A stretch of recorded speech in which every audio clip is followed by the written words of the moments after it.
you for being here. And Mark, thank you for being here and lending your time. And I will turn it over to you. Thank. Hello, everybody. This is Mark Ragins. I'm a psychiatrist. I've been working for 30 years and in the recovery movement for people with serious mental illnesses.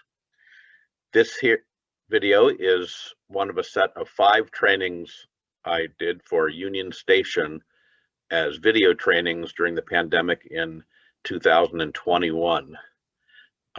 This set of trainings is designed to be a training for people who are line staff, either professional or paraprofessional or peer or case managers who are working with people with serious mental illnesses, to really explain the nuts and bolts of recovery and how to use it on a daily basis to be able to help people's lives go better, to be able to recover themselves. This series is called Recovery Practice in the Trenches. There are 5 entries to this series. The first one is about making recovery practical.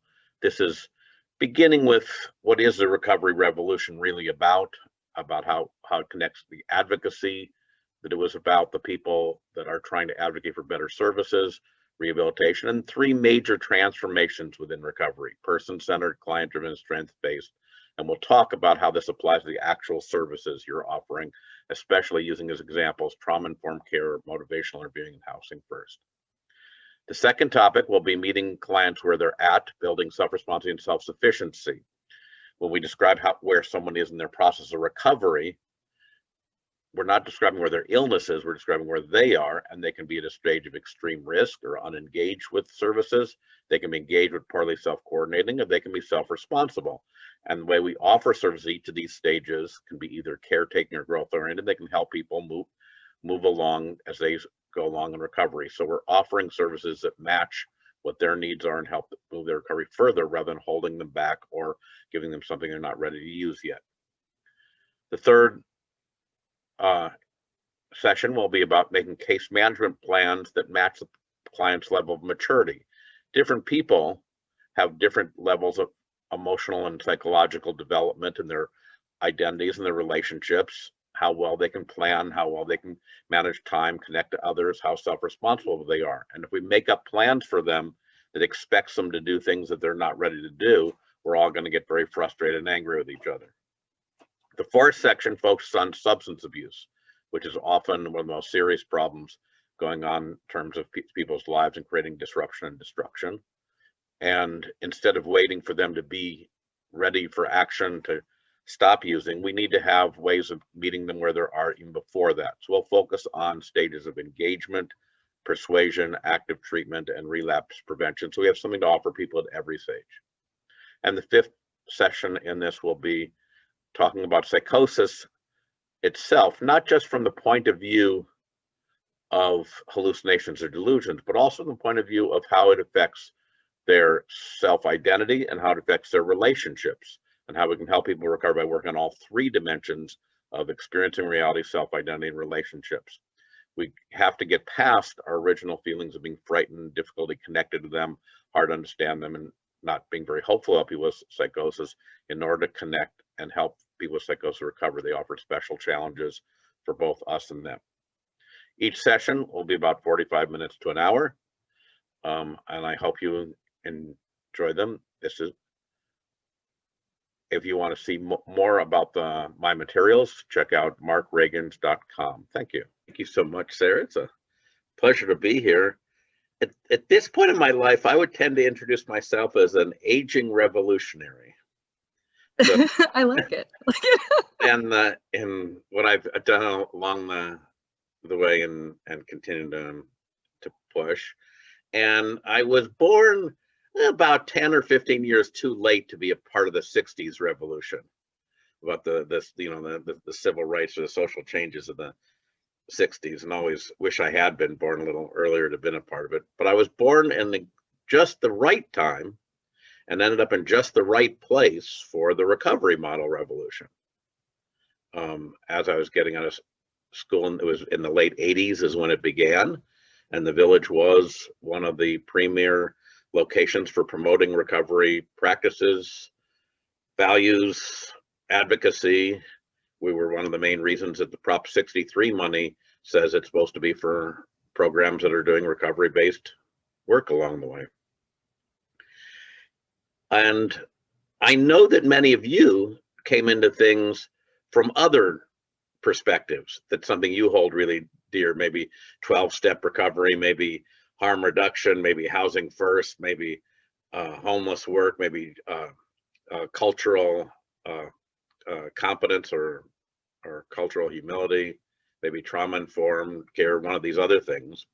And you have this particular driving passion or love that keeps you going in your kind of work. And one of my sales pitches here is that the recovery model is the framework that can be used for your advocacy, what you care about, for building a vision and explaining and describing what you're doing, and for actually improving your actual care and practices and the things you work on each day. And so that's what today's one is going to start with, is trying to sell this as a advocacy, a vision creation, and a practice promotion vehicle, and not just something that ends up on the the motto of the Department of Mental Health, which and never mind that sideline. It's something more practical than the motto. So let me start with the advocacy stuff. When I began and recovery began in the late 80s or 90s, the main issues and the setup are not too dissimilar to where we are today if you take out Trump and COVID. But in the mental health world, things are rather similar. The two huge events that describe where we live had already occurred. One was the triumph of the medical model. In the late 70s, DSM-3 got rid of all ideas about neurosis, all ideas, put personality into a separate thing, got away from the idea that things were reactions to things. Everything was a biological illness or condition that millions and millions of people had. They were heavily into genetics as a background, and we had to diagnose everybody with something in order to get treated. Building on their DSM-3, they took over every psychiatric establishment from the psychoanalysts. They took over all the research things using tons of drug company money, took over all of the advocacy things. You saw people like NAMI pushing out medical model descriptions of what mental illnesses are about, the popular literature, and they have for my entire career and life since then, we've been living in a medical model world that says what's wrong with people are illnesses that are their brain illnesses. And everything else has been shoved over to the corners. You will not find, the only trauma you will find, for instance, in DSM-3 is the acute trauma that gives you flashbacks and intrusive thoughts and nightmares. And that's because Robert Spitzer, the doctor, went to a Vietnam War veterans group and saw them and said, wow, these people seem to have something wrong. But you will not find anything about childhood trauma in there, anything about wife beating, anything about rape victims, anything about having your kids taken away, anything about the problems of homelessness or jailing, anything about racism, anything about immigration problems. None of that exists. We live in a world that is defined by the medical model and mental illnesses. The second thing had already happened was the end of institutionalization, or the radical decreasing of institutionalization. They were increasing at about 10% a decade the number of institutional beds, and up until hundreds of thousands of beds throughout America for psychiatric illnesses, for long-term care, almost all involuntarily. Much of this ended up with a great deal of degradation and poor behavior, ranging from lots of shock therapy to lobotomies to medical experiments to dropping dead bodies in the back of the hospital after words without even marking their graves. All kinds of things that the advocates had fought terribly against for decades. That battle had been won and care had been moved to the community, but the dream and the hope behind the communities had already drifted away. Kennedy's community centers were already not fulfilling the promise, not well funded, not the exciting places that they were to begin with. And the advocates had moved on to saying, you know, what, we're not really helping people as much as we should. People have been neglected. People end up in the streets. People ended up in jails. People end up just without opportunities for full lives. And protesting this is too, you know, you gave up an institutionalization, but you never got hope. You never helped people get full lives. You're not really doing what we're supposed to be doing here. And those are, we pretty much see that same spectrum today of medical model on the one side and the legacy of deinstitutionalization on the other. And there's three sets of people, which you're probably in at least one of them, if not two or three. One is people who remain pissed off at this and think people should have better and there should be more social justice and more people doing more. They are particularly upset, even though almost none of them lived in the era of institutionalization any longer, at the people who want to rebuild the hospitals or want to hospitalize people involuntarily. That to them is the equivalent, the moral equivalent, is if you told civil rights people, you know, Black people are having a tough time. There's not enough opportunities, not enough money, there's too much violence, all the problem, they're throwing in jail. We need to bring back slavery when they were taken care of, when they were happy working on the singing on the plantations and they knew they could have their needs being taken care of. That's what we need to bring back. That's the moral equivalent of saying we need to bring back the institutions for the people who are mental health advocates today. There's also a bunch of people who said, I want to help people who the medical model isn't working for. How about helping homeless people? How about helping people who use drugs? How about helping people who won't take their pills? People who don't think they have an illness, who are non-compliant. People who are young people. People who are in and out of jail. And those people, many of them started saying this medical model isn't working. What else could work? And I remember the first time going down to Skid Row as a resident and seeing for the first time, meeting people where they were at, doing things we didn't even have names for. We didn't know that was called harm reduction. We didn't know that was called supportive employment or supported housing or drop-in centers or housing first. But that people like some of you may have known Lamp or Molly Lowry in the old days were trying to do things on the edge. And there was a bunch of people who were trying to help people have fuller lives who said there's way more hope to this than you'd think. People who have serious mental illnesses can go back to school, they can work, they can have their own apartments, they can do things. People like Bill Anthony at Boston University creating a choose, get, keep model for supportive education, sort of employment. Dr. Lieberman at UCLA creating social skills training modules so people could rebuild their skills. People like the clubhouses like Fountain House in New York saying, let's have places run by the consumers, let's have them have a huge role in what's going on. And all three of these groups, with their complaints that you're not really dealing with what people really need, you're not dealing with their whole lives, you're not actually giving their opportunities. These are still the advocacy needs of today, and recovery remains a way of addressing these ongoing needs. You hear a lot about recovery. Lots of people want to claim they're doing recovery things in one way or another, or at least it's just a slogan. And I want to talk today that focus essentially on three transformations in recovery. Three things that make it different from the standard care. One is that instead of focusing on treating illnesses, my goal isn't to necessarily make you have less symptoms, less illnesses, less hallucinations, less depression, less panic attacks.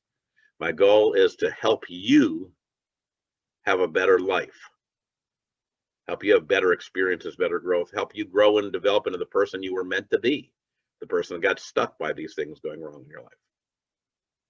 That the illness is at most an obstacle or being stuck to your development.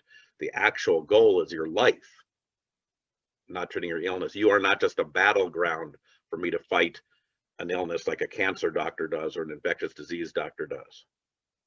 You are actually the thing that we're trying to have do better in this world. The second big transformation is from professionally driven compliance to client driven collaboration. When I was a resident, I spent a little time at Skid Row, as Sarah mentioned. And after there for a month or so, I figured out how to help all the people in Skid Row and what was wrong with them. What was wrong is they wouldn't follow any of my good advice. If only they did what I told them, usually take your meds, stop using drugs, don't waste your money, don't get in fights, stuff like this. Don't prostitute. You'd get off of Skid Row and you have your life better. That was wrong with them is they just wouldn't do what I told them. All these people were just terrible at following advice. And the standard approach I'd been taught was I gave them advice. I told them what to do. If they didn't do it, that's on them. This is not my problem that they wouldn't do what I told them. I made a good plan. I told them what to do and they didn't do it. The recovery model says it's more important to keep the relationship going than to be right. Meeting people where they're at, helping, working in a collaborative way on their goals, on the things they want to do, so that you can sustain the relationship through the inevitable ups and downs as things go on well, and you change your relationship as they change and grow. That's more important than I'm saying, I'm a doctor, I went to medical school, this is what you should do. And the third one is changing from deficit-based to strengths-based. My job isn't actually to cure mental illnesses. My job is to help you be strong enough, resilient enough protective factors that you are able to be strong in your life anyway, even if you have ongoing things going on in your life. Remember when I first started my residency, I liked outcomes even back then a little bit. So what you start as a residency, you start in the inpatient ward. My very first day was how to write holds to keep people longer in the hospital. And I figured out that about 3/4 of everybody got drastically better their symptoms with my brilliant help with their medications in the hospital in the 10 or 12 days they were there. And they were doing great and moved on, and aren't I terrific? Except I also noticed that 2/3 of them ended up back in the hospital within 6 months. That it wasn't fixing them, getting rid of what's wrong, didn't actually help them. It just went around in a circle again. Had to change something about their strengths so that they could sustain a difference in their life. What a good recovery looks like isn't, oh, thank you, Dr. Mark, you did such a great job in helping me. You gave me great meds and helped me with my SSI things and got me housing and took care of everything and you got me all taken care of. What a great recovery looks like is, I wouldn't have wished this on my worst enemy, but in struggling to overcome these problems, I found strengths in me I never knew I had. Some of the things I'm most proud of myself have been the stuff I've discovered by working through these challenges and overcoming them.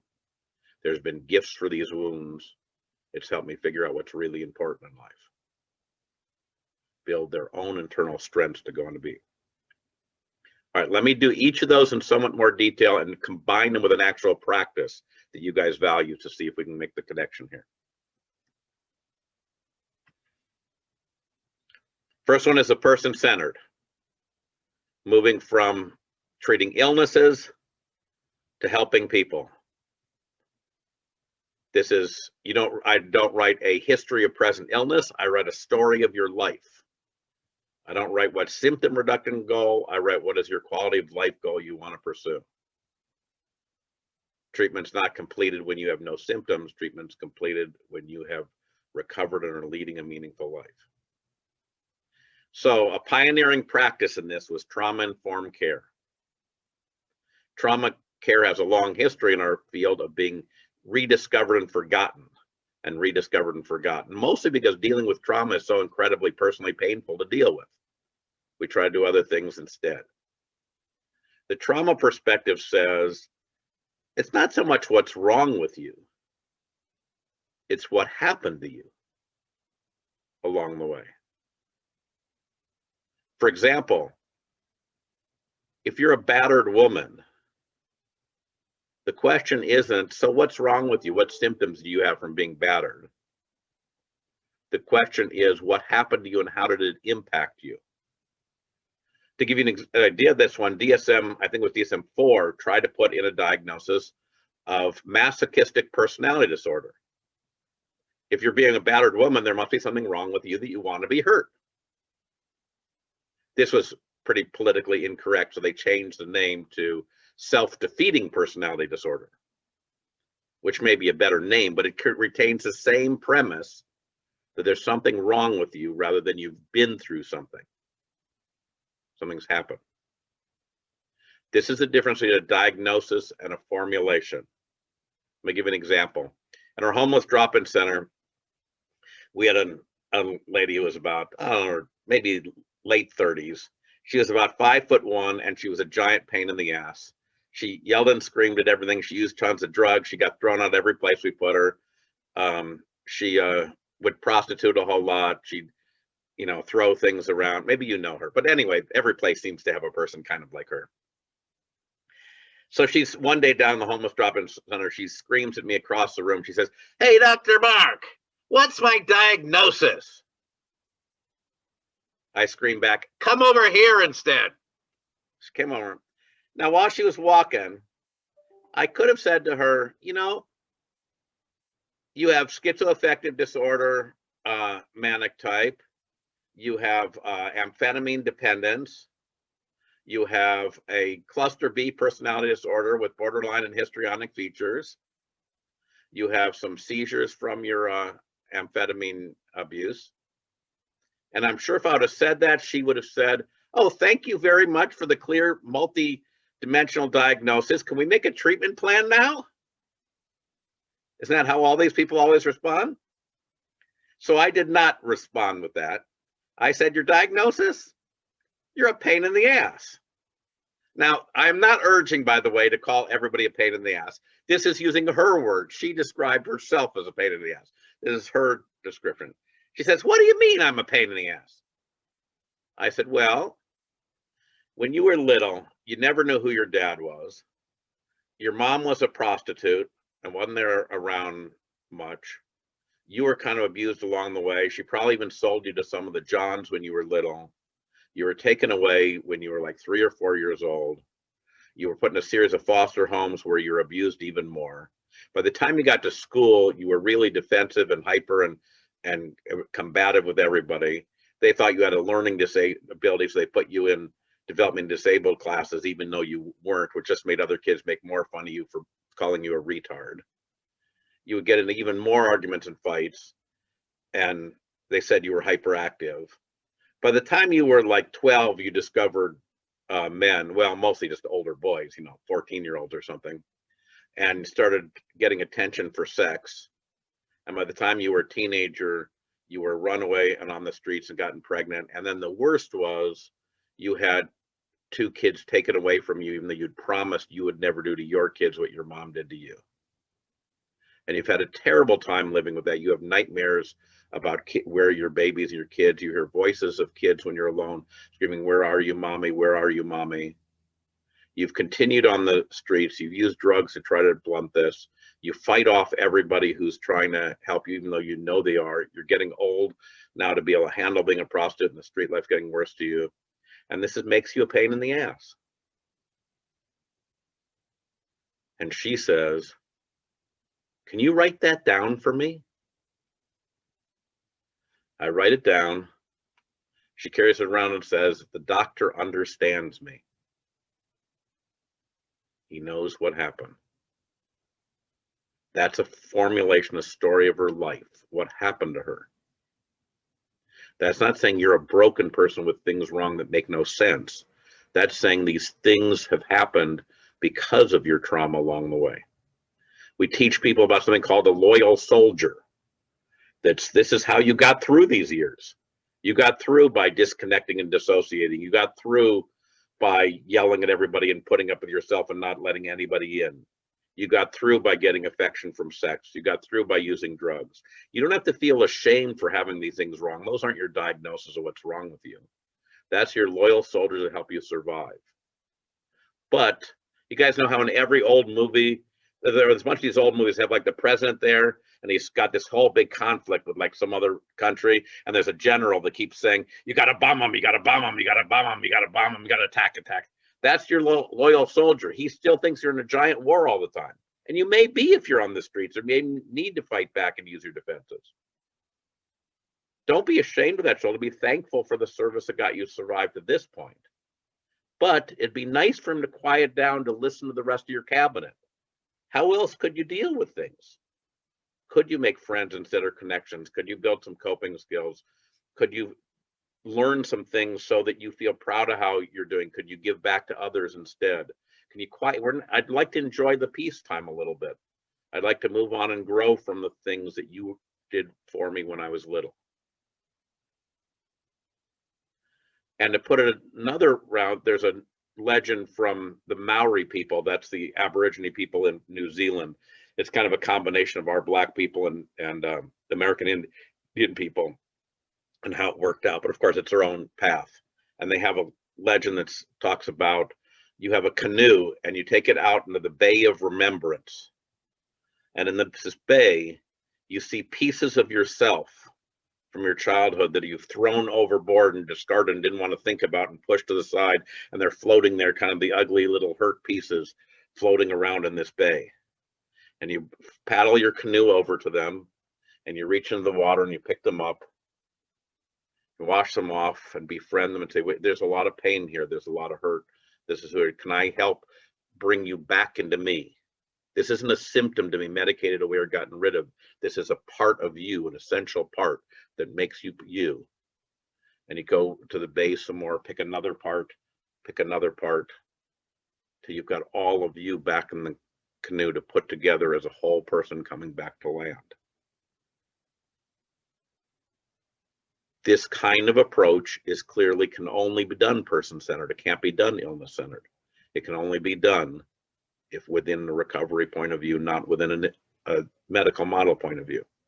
This is about treating your flashbacks.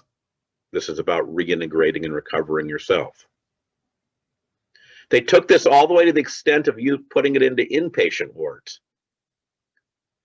Of saying, SAMHSA did this, of saying, you know, instead of thinking these people is all terribly ill and out of control and psychotic and dangerous and violent, we need to do seclusion and restraints and take away all their stuff because they might hurt us or others, and you got to stay behind this yellow line, and you can't have your phones, and you can't smoke, and you got to be isolated and take care of things, and we got to watch out every second because they're going to attack us.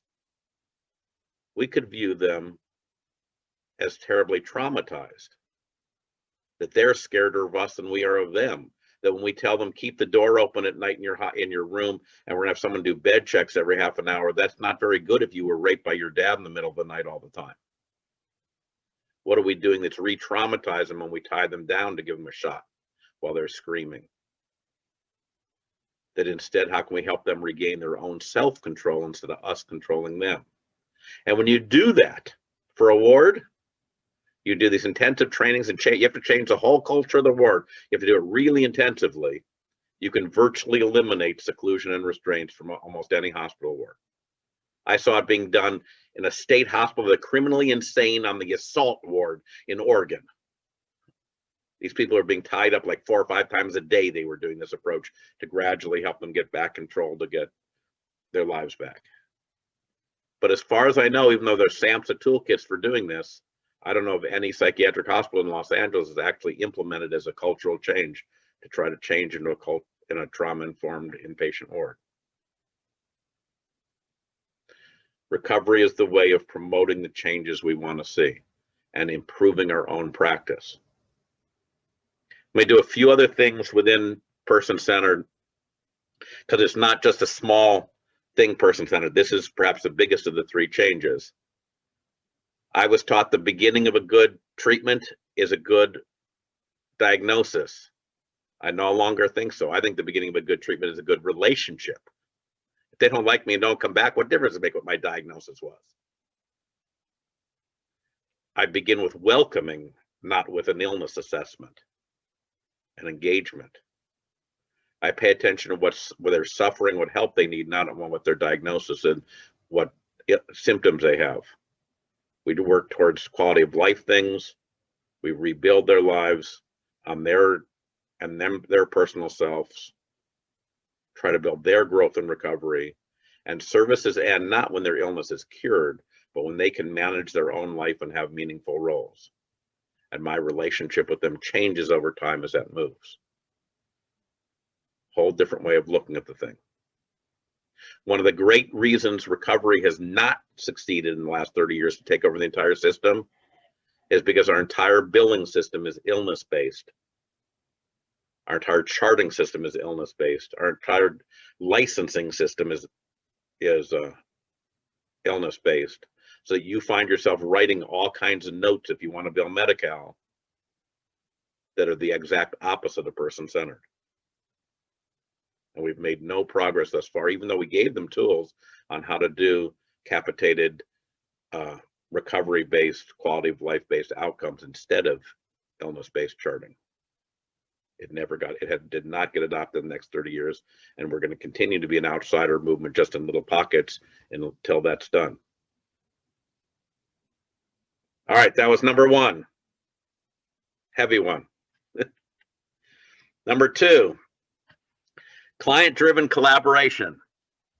This is the I told you so versus what did you want to do? So I was doing a consultation at one of the FSP programs about 10 years ago. And they had this guy who was a giant problem. He had schizophrenia, he used a bunch of speeds and drugs. He wouldn't let anyone become his payee. He would blow all his money at the first of the month. He would beat up his girlfriends. And then if the police came or something happened, he'd say, oh, I have psychosis. I have a mental illness. I'm hearing voices. Take me to the hospital instead of the jail. They take him to the hospital, and miraculously on the first of the month, the voices would go away and he wouldn't be suicidal anymore. And they let him out. He'd do the exact same thing over and over again. Maybe you've met this guy too. So they decided they would give this case to the newest caseworker because he's a good teaching case. Besides, all the old timers were fed up with this guy by this point. So this young guy is doing this presentation on the case. And I said, well, can you tell me how he got like this? I'm looking for a story of his life. Maybe I can find some trauma-informed thing. What happened with his life? He says, I don't really know. I said, well, you've been working with him for like a year now. How can you not know? He said, you know, every time we meet, we're talking about whatever the crisis is. I'm always trying to get in or out of something or working on what happened to the money of the police or this or that or a hospital or something or his bill or something going on. We never just sit to talk to get to know who he is or where he came from or his story of his life. Even though it's been over a year, I've never actually gotten to know him. I've been so busy doing crisis work every time I see him. I said, okay, well, that's a shame. If you're going to spend so much time, maybe it's worth engaging it to know him as life, you know, up front at the along the way or like this. But can you tell me, how does he view himself? If you're going to collaborate with someone, you pretty much have to know, what do they think about themselves? How do they view the situation? He said, what? I'm like, what do you mean? How does he view himself? So I told him my back of the hand story. Some of you guys know this story, but I'll tell it again now for those who don't. Guy walks in my office late one afternoon. He holds up his hand like this. You have to look at my little face now instead of the slide. He holds up his hand like this, and he says, what do you see? I said, I see your hand. He says, no, be more specific. I said, all right. It's late, but I can do this. I can see the swirls of your fingerprints. Everyone is different. I can see the creases between your knuckles, and I can see your love line and your lifeline. I don't actually know which one's which, but I can see them. He says, when you can see nails and knuckles and hair, then you will be able to start helping me because you'll be seeing the world from my side instead of from yours. So what do you think? How does this guy view himself? What's it look like from his side of the hand? He says, I don't know. I guess he's manipulative. He's duly diagnosed. He's non-compliant. I said, stop it already. No one has ever described themselves as manipulative, duly diagnosed, non-compliant. That's your side of the hand. How does he describe himself? The poor guy was so intimidated by me, he called in sick the next time I came by to do a training. In the meantime, the hard-boiled psychologist in the corner had been pretending to know nothing about what was going on. Wakes up and says, I think he would call himself a misunderstood prophet of God. And the young guy says, yeah. He goes in with this bullhorn on the corners, gets in trouble in the police. That's a big, you know how to stop that? That's a big problem. I said, I don't know if I know how to stop that, but I know that a service plan for a misunderstood prophet of God is different than a service plan for a manipulative, duly diagnosed, non-compliant person. Their striving is for what's their vision look like. How do they see things? It's about sharing perspective as well as sharing power. Not just giving them a vote in what happens, of seeing the world from their side. The pioneering practice that goes with this one is motivational interviewing, that many of you probably know and love. Maybe the most important psychotherapeutic innovation in my career. Motivational interviewing was, we got a bunch of people who are using drugs and we think they should stop and they don't. And even AA or 12-step recovery, they may say you don't have to be sober to show up here. All you have to have is a desire to be sober to show up here. Well, what if you don't have a desire? Step one is, my life has become unmanageable. Well, what if you don't think so? Or what if you're lying and don't say you're using drugs in the first place? Got people who say who say they're lying, or say it's not making any problems, or even if it is making problems, I don't want to stop anyway. What are we supposed to do with all these people? In 1999, when recovery started, what we did with them, the mental health side, was we told them, come back when you're sober. We can't give you any meds or treat anything until you're clean. You need to bottom out some more. Come back when you've bottomed out and changed your mind.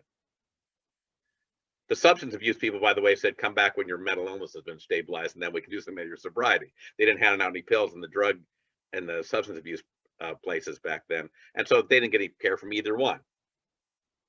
And they are accounted for the vast majority of the worst outcomes of everything that was going on. We began the village. The vast majority of our problems were the people using drugs who were like this. They were the ones who were getting thrown in the hospital, who were being violent, who were having their kids taken away, who were trying to kill themselves, who were ended up on the streets. Those are the ones we'd always had the most problem with, and we weren't even allowed to discharge them, which is the way I'd learned to treat them. Come back when you actually do want to do something. Motivational interviewing said, deciding to stop using drugs doesn't just happen in one moment. You've probably asked people, I know I went around doing this, trying to figure out how to do this, was, when you decided to stop using drugs, when you got clean, what was that like? What happened? Tell me about that moment so I can make it happen for somebody else. And if you go around asking questions like this, you get these damn AA cliches. They say, I just got sick and tired of being sick and tired. Or I had enough and realized my life wasn't working and my decisions. But it isn't a moment. It's usually been spinning around and spinning around and spinning around in this huge ambivalent process for quite a while. And are there things we can do to help you get to that moment of making that change? To help the process. And the motivational interviewing people said, yeah, there's a whole process from pre-contemplation to contemplation to planning to action to sustaining. And if we help people in different ways along the way, we can help move that process along instead of just waiting for them to get sick and tired, or waiting for them to bottom out, or waiting, have you had enough suffering now? We could actually meet them where they are and help push along this process. There are things we can do at each of these stages about how we can do persuasion and engagement, how we can do exposure, how we can help people work through the ambivalence. Gave us stuff to do.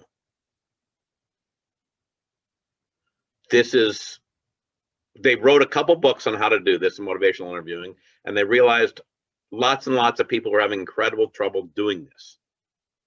And the reason they were having incredible trouble doing this is they wanted to just tell people what to do and have them do it. They didn't want to actually be client driven, let alone, by the way, this is clearly person-centered, not illness-centered. It's not what stage is your speed addiction at, it's what stage are you at in how you're dealing with it. To do motivational interviewing really well, You have to get really good at seeing where people are at from their side of the hand, meeting them there and walking alongside with them to help them push along the way. And we found once we got good at this, we got about I think it was like 2/3 of people who are serious addicts into serious recovery within a year or so. This is one practice within a bigger piece of how to do collaborations and relationships. This picture here is one of my favorites, and it is stolen. This is, or it's recreated, or it went just about the style that Dan drew it. This is drawn by Dan Fisher, who some of you may or may not know. Dan Fisher is a man who got schizophrenia when he was an MD PhD candidate and working in labs on brains, and he decided that we're all building blocks of our neurons and we're all robots and have no self-will, and he got totally catatonic and couldn't move because there is no emotions, it's all just your chemicals. And he ended up stuck in a psych hospital and taking pills and for a couple of years like this, and he's like schizophrenia. And he eventually got out of it, not through the pills. He eventually got out of it by connecting with people and making relationships. And this is a drawing of how he views the difference between sitting and thinking about something alone, struggling alone, and with someone else. And I like the picture mostly just how it makes me feel to look at these little stick figure characters. But you can see the guy by himself. He's talking to himself, he's thinking to himself, and his feelings are just going around himself in this process. And you've met tons and tons of people. You've probably done this yourself, sitting for hours yourself, spinning around yourself, going around in this sad cycle. Versus with someone whose heart is open to you, who's listening to you, who's not telling you what to do. They're there being a space for you to share. Then the feelings start changing as it's shared with someone else. Then you start coming with other ideas, so other thoughts. Then you're talking to others rather than to yourself, and it opens up. He invented several products, one called PACE, which is about program of, I forget it, recovery at your own something, or community engagement.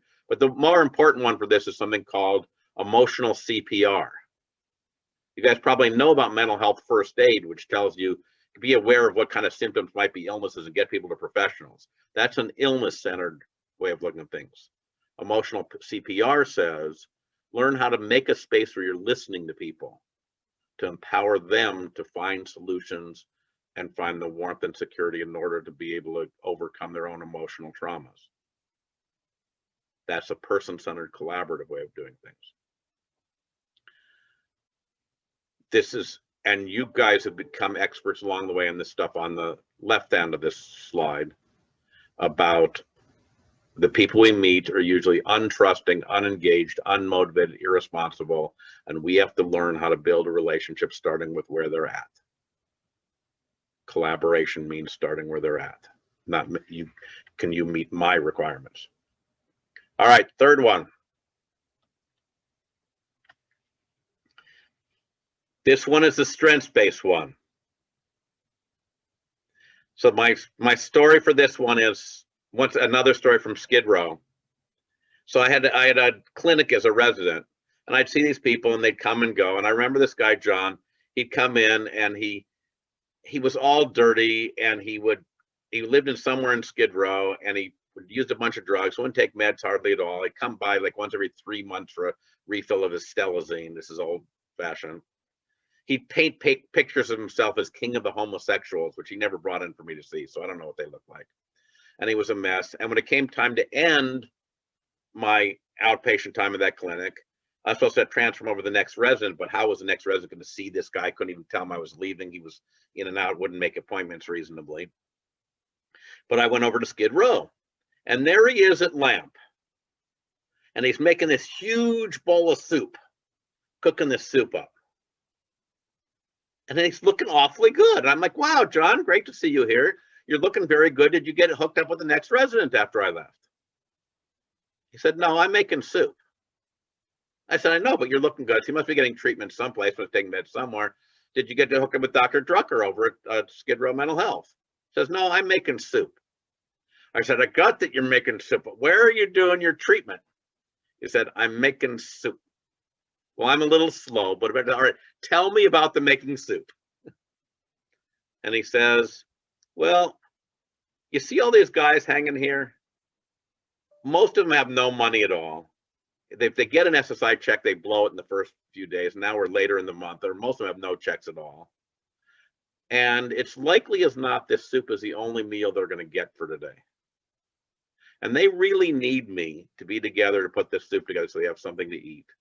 So I'm doing well because I have to be together to take so they all have something to eat. What? I learned first you fix what's wrong with you. Then you can do some important things or find meaning in your life or something. Here was the opposite. I found a role in which people needed me, in which I felt important. He was known as a soup man there. An identity besides being king of the homosexuals or psychotic or patient. An identity was important, fit in with other people, gave him relationships, gave him meaning. And by doing that, his symptoms went down even without any medications. By building on his strengths, not by curing his illnesses. And it turns out people do it that way more often than the way I was taught. The practice that you guys love to go with this one is housing first. That says, let's not do a large assessment of everything wrong with them, and then we'll fix it so that they're ready. First, you got to get rid on your meds and get your symptoms down. You got to get rid of your drugs. You got to get some money to live on. Make sure you got your SSI going. You got to learn money management. You got to learn how to do some cooking things. You got to learn how to manage a place. Got to be able to sleep at night so you don't bother anyone. We'll get this giant housing readiness assessment. And when you're ready, then we can put you into some housing stuff. Let's spend a whole lot of time with me working with you on the street to fix all these things first. And if you've ever tried that kind of work, you know you never get there. So instead we invented, you know what? Let's just put them in an apartment, a place to live, some kind of housing, and bumble along and see if we can fix these things and build them as we go along.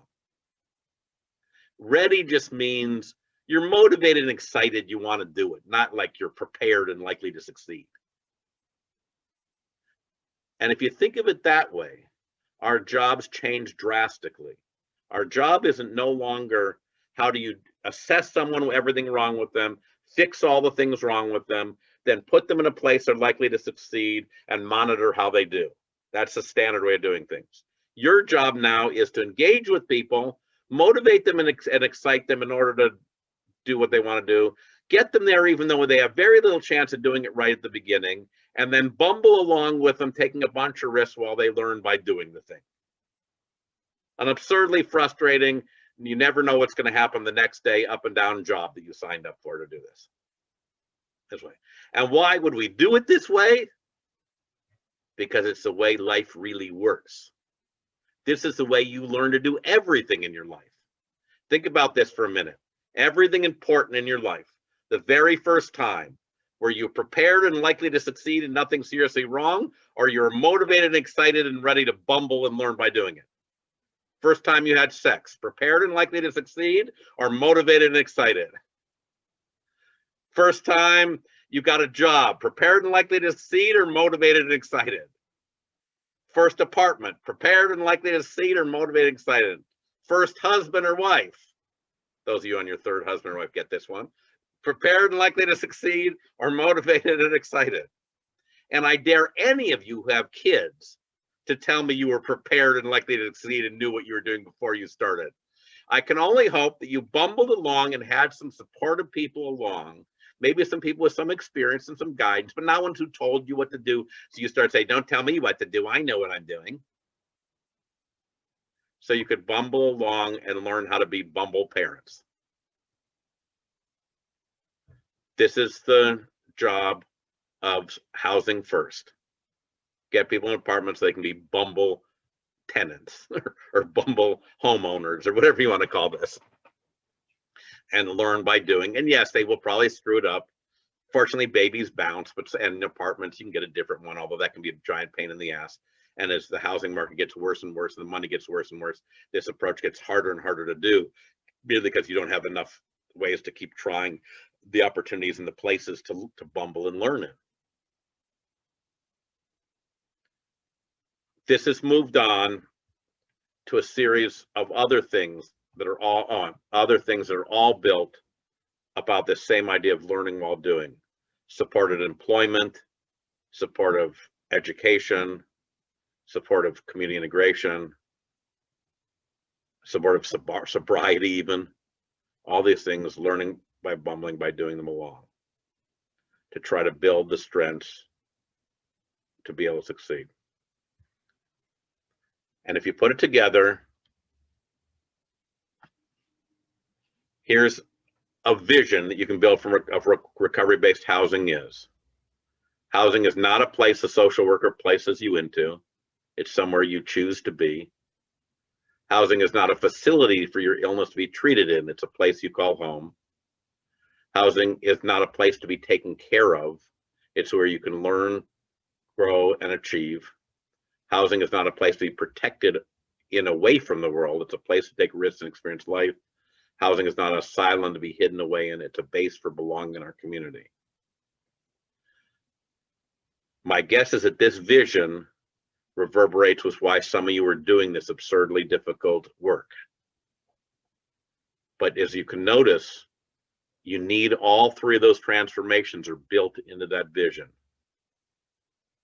You have to be person-centered, client-driven, and strength space for that to be the vision. And guided by that vision, you can get to the goal. A recovery goal worth fighting for, making housing a home.